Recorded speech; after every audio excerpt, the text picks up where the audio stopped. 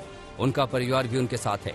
UAE सरकार ने भी औपचारिक तौर पर बयान जारी किया है कि उसने गनी को मानवीय आधार पर शरण दी है। भारत के 1600 लोग अफगानिस्तान में फंसे हुए हैं। बीते दिन 150 से ज्यादा लोगों को काबुल से एयरलिफ्ट किया गया था।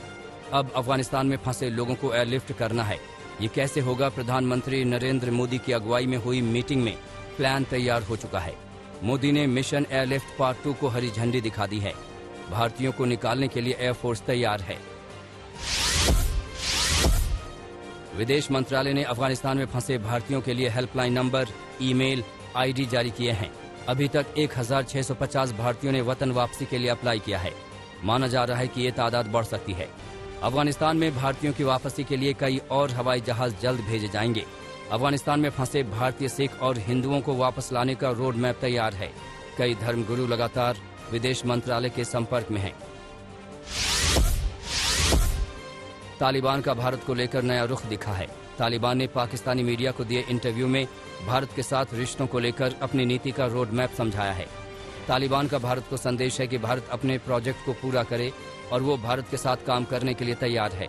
तालिबान ने यह भी साफ कर दिया है कि वो अफगानिस्तान की जमीन को हिडन एजेंडे के लिए इस्तेमाल नहीं होने देंगे। हालांकि भारत की प्राथमिकता अफगानिस्तान में फंसे भारतीयों को वापस लाने की है। अभी तक भारत की तरफ से तालिबान को लेकर कोई बड़ा बयान नहीं आया है। इस बीच तालिबान ने भारत से होने वाले आयात निर्यात को पूरी तरह से रोक दिया है। भारत से काफी मसालों समेत सामान अफगानिस्तान जाता है, जहां वहां से मोटे तौर पर ड्राई फ्रूट और प्याज का आयात होता है। मजबूरी में ही सही, अब काबुल में एक हद तक हालात सामान्य हो रहे हैं। काबुल के बाजारों की तस्वीरें यही बता रही हैं। सड़कें सूनी तो हैं, लेकिन वाहनों की आवाजाही शुरू हो गई है। बाजार में भी हलचल बढ़ गई है।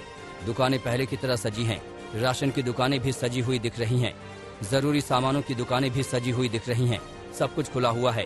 3 दिन के डर और दहशत के बीच मजबूरी में लोग खरीदारी करने पहुंचे हैं। डर और खौफ के साए में खरीदारी करने महिलाएं भी पहुंची हैं। काबुल के PD1 इलाके में गुरुद्वारा भी खुला हुआ है। गुरुद्वारे के बाहर बच्चे स्केटिंग कर रहे हैं। गुरुद्वारे के पास सिख दुकानदार की दुकान भी खुली हुई है। हालांकि सिखों का कहना है कि अभी तो हालात ठीक हैं, लेकिन कल क्या हो नहीं कहा जा सकता। अफगानिस्तान में सिखों की बड़ी तादाद है। बड़ी मात्रा में सिख समुदाय के लोग गुरुद्वारों में शरण लिए हुए हैं। उन्हें वापस लाने की कोशिशें हो रही हैं।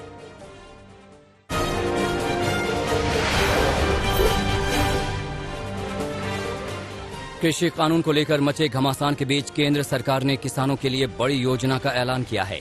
अब किसानों की आय बढ़ाने के लिए सरकार नया कृषि बिल लाने की तैयारी में है। सरकार ने पीएम किसान FPO स्कीम की शुरुआत की है। इस स्कीम के तहत 15 लाख रुपए दिए जाएंगे। देश भर के किसानों को नया कृषि बिजनेस शुरू करने के लिए सरकार की तरफ से वित्तीय सहायता दी जाएगी। इस स्कीम का लाभ लेने के लिए 11 किसानों को मिलकर एक ऑर्गेनाइजेशन या कंपनी बनानी होगी। सुप्रीम कोर्ट से महाराष्ट्र के पूर्व गृह मंत्री अनिल देशमुख को झटका लगा है। सुप्रीम कोर्ट ने महाराष्ट्र सरकार की याचिका को खारिज कर दिया। याचिका में देशमुख के खिलाफ सीबीआई जांच न करने की मांग की गई थी। सुप्रीम कोर्ट ने कहा कि राज्य की याचिका दायर करने से ऐसा लगता है कि वो अनिल देशमुख को बचाने की कोशिश कर रहा है। जस्टिस चंद्रचूड़ ने कहा कि हाईकोर्ट ने सीबीआई को जांच इसलिए दी क्योंकि राज्य पुलिस जांच करती और राज्य पुलिस उसी गृह मंत्री के अधीन थी जिस पर आरोप लगे थे।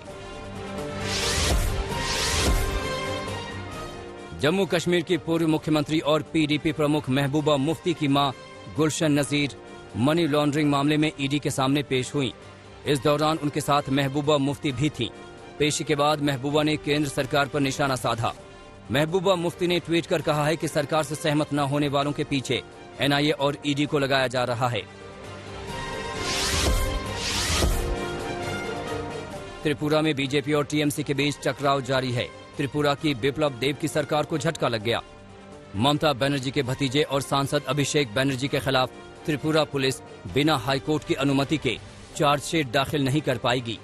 त्रिपुरा हाईकोर्ट ने ये निर्देश दिया। कोर्ट ने केस डायरी भी पुलिस से तलब की है। त्रिपुरा से लौटने के बाद अभिषेक बनर्जी समेत कुल 6 लोगों के खिलाफ प्राथमिकी दर्ज की गई थी। कांग्रेस सांसद शशि थरूर को पत्नी सुनंदा पुष्कर की मौत के मामले में दिल्ली हाईकोर्ट से राहत मिल गई है। दिल्ली की राउज एवेन्यू कोर्ट ने सुनंदा पुष्कर की मौत के मामले में शशि थरूर को सभी आरोपों से बरी कर दिया है। कोर्ट से राहत मिलने के बाद थरूर ने अदालत का शुक्रिया अदा किया और कहा कि 7.5 साल से इस टॉर्चर और दर्द से गुजर रहा था।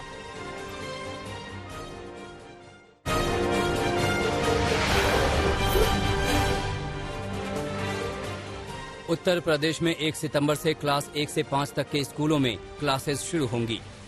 सरकार ने इसे लेकर गाइडलाइन जारी कर दी है। वहीं स्कूलों में कक्षा 6 से 8 तक के लिए 23 अगस्त से फिजिकल क्लासेस के निर्देश दिए गए हैं। कोरोना मामलों में कमी को देखते हुए सरकार ने फैसला लिया था कि उत्तर प्रदेश बोर्ड के प्राइमरी और सेकेंडरी स्कूल 23 अगस्त से खुलेंगे। राज्य स्तरीय स्वास्थ्य विशेषज्ञ सलाहकार समिति की सिफारिशों के अनुसार माध्यमिक, उच्च तकनीकी और व्यावसायिक शिक्षण संस्थानों में 50% क्षमता के साथ सोमवार से शिक्षा शुरू हो रही है। हर जगह कक्षाएं 2 पालियों में चलेंगी। इसके अलावा स्कूल में कोविड प्रोटोकॉल का भी पूरा ध्यान रखा जाएगा। सुप्रीम कोर्ट में जजों की नियुक्ति के लिए कॉलेजियम ने सरकार से 9 जजों के नाम की सिफारिश की है। कॉलेजियम ने पहली 3 महिला जजों के नाम की सिफारिश की है।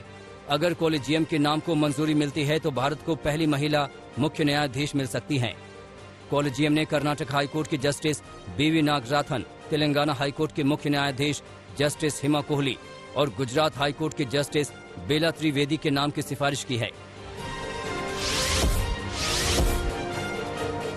शीना बोरा मर्डर केस में सीबीआई ने अपनी जांच बंद करने का फैसला किया है। इस मामले में उसकी मां इंद्रानी मुखर्जी पर मुकदमा चल रहा है। सीबीआई ने कोर्ट को बताया है कि 2012 के इस केस को जांच एजेंसी बंद कर रही है। इस मर्डर का खुलासा 2015 में हुआ था। सीबीआई ने इस केस में कुल 3 चार्जशीट फाइल की है। इनमें से 2 सप्लीमेंट्री चार्जशीट हैं, जो इस केस में इंद्रानी मुखर्जी का नाम आने के बाद आगे की जांच के लिए फाइनल की गई थी।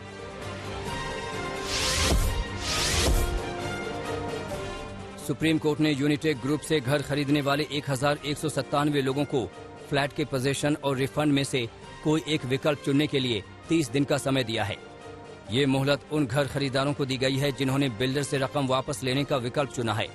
सुप्रीम कोर्ट के आदेश के मुताबिक विकल्प चुनने के लिए वेब पोर्टल को 30 दिनों के लिए उपलब्ध कराया जाएगा।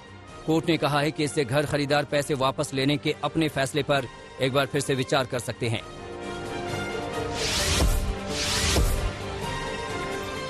डेरा प्रमुख गुरमीत राम रहीम की मुश्किलें बढ़ सकती हैं।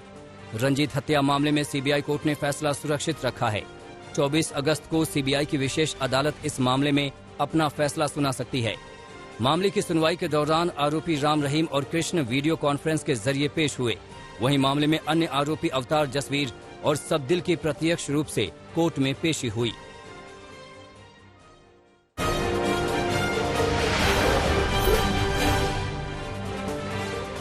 उत्तर प्रदेश के झांसी में एक शख्स को रेप के मामले में गिरफ्तार किया गया है।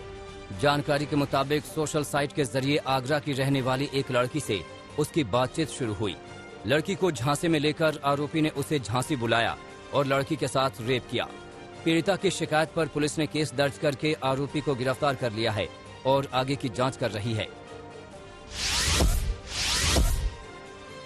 राजस्थान के बाड़मेर में एक मिनी बस और यात्रियों से भरी बस में भयानक भिड़ंत हो गई, जिसमें मिनी बस पलट गई।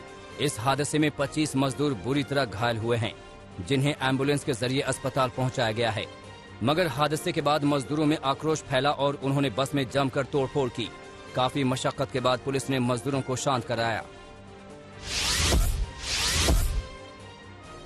गुजरात के वडोदरा में एक महिला की गैंगरेप के बाद हत्या के मामले में 6 आरोपियों को गिरफ्तार किया गया है। मामला करडन इलाके का है। जानकारी के मुताबिक मजदूरी के लिए आए 6 मजदूर एक ही कैंप में रहते थे। आरोपियों ने महिला को अकेले पाकर उसके साथ गैंगरेप किया और कत्ल करके शव को खेत में फेंक दिया था। पुलिस ने सभी आरोपियों को गिरफ्तार कर लिया है और आगे की कार्रवाई कर रही है। झारखंड के गुमला में महज 2500 रुपए के विवाद में एक बेटे ने कुदाल से काटकर पिता की हत्या कर दी। मामला हटाना सदर थाना क्षेत्र के गिडरा गांव का है। जानकारी के मुताबिक मृतक ने जमीन बेची थी, जिसमें 2500 रुपए बेटे को दिए थे। इसी पैसों के लेन देन को लेकर पिता पुत्र में झगड़ा हुआ था और बेटे ने पिता की हत्या कर दी। आसपास के लोगों की माने तो आरोपी नशे में था। पुलिस ने आरोपी बेटे को गिरफ्तार कर लिया है।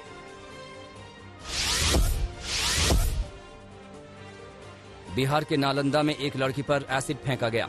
लड़की की हालत गंभीर है और उसे बिहार शरीफ सदर अस्पताल में भर्ती कराया गया है।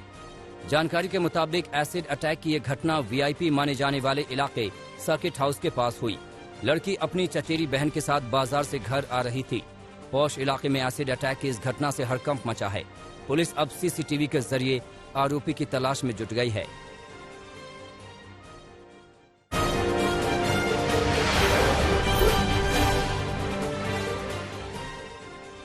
लिथुआनिया ने बेलारूस की सेना पर सीमा उल्लंघन का आरोप लगाया है। वीडियो जारी कर लिथुआनिया सरकार ने कहा कि अवैध प्रवासियों को खदेड़ने के दौरान बेलारूसी सेना जबरदस्ती घुसी। बेलारूस के रास्ते बड़ी संख्या में प्रवासी यूरोपीय देश लिथुआनिया में अवैध रूप से घुसते हैं। न्यूजीलैंड में कोरोना के 2 नए संक्रमितों की पहचान हुई है। मंगलवार को ऑकलैंड में संक्रमण का एक मामला सामने आने के बाद से ही पूरे देश में लॉकडाउन लागू है। प्रधानमंत्री जैसिंडा अर्डन ने कहा कि संक्रमितों की संख्या बढ़ सकती है। अभी न्यूजीलैंड 3 दिन तक 4 स्तरीय लॉकडाउन में रहेगा। क्यूबा में कोरोना से संक्रमित लोगों की संख्या में रिकॉर्ड बढ़ोतरी के बाद स्वास्थ्य व्यवस्था चरमरा गई है, जिसकी वजह से मेडिकल कर्मी सड़कों पर विरोध प्रदर्शन करते नजर आए और उन्होंने सरकार से मदद की गुहार लगाई। यहाँ ऑक्सीजन बेड और दवाओं की किल्लत है। टीकों के बारे में बढ़ते संदेह को खत्म करने के लिए पोप फ्रांसिस ने वैक्सीन को लेकर संदेश जारी किया। पोप ने कहा कि कोरोना का टीका पूरी तरह सुरक्षित और असरदार है। वैश्विक महामारी खत्म करने के लिए दुनिया भर के लोगों से टीका लगवाने की अपील की। उन्होंने कहा कि टीका लगवाना प्रेम का काम है। ऑस्ट्रेलिया में डेल्टा वेरिएंट का कहर बढ़ता जा रहा है। न्यू साउथ वेल्स के सिडनी में सबसे ज्यादा बुरा हाल है। एक दिन में रिकॉर्ड 545 संक्रमितों की पहचान हुई है। न्यू साउथ वेल्स के प्रीमियर ने कहा कि लॉकडाउन के बावजूद अब तक के सबसे बुरे दौर से ऑस्ट्रेलिया गुजर रहा है। लोगों से घरों में रहने की अपील की है।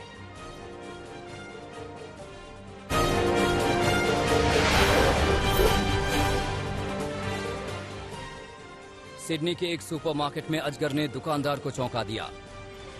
करीब 10 फीट लंबा अजगर का दुकानदार से आमना सामना हो गया। सुपरमार्केट के शेल्फ में छिपकर ये अजगर बैठा था।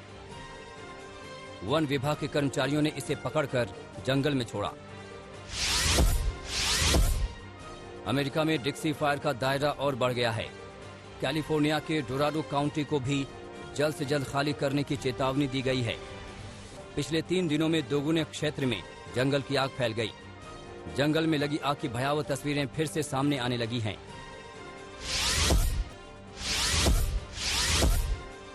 विवादों के बीच टोक्यो ओलंपिक का सफल आयोजन हो गया, लेकिन अक्टूबर में होने वाले 2021 जापानी फॉर्मूला 1 ग्रांड प्रिक्स को रद्द कर दिया गया है। देश में कोरोना के डेल्टा वेरिएंट के बढ़ते कहर के बाद फॉर्मूला 1 के आयोजकों ने इसे रद्द करने का फैसला किया।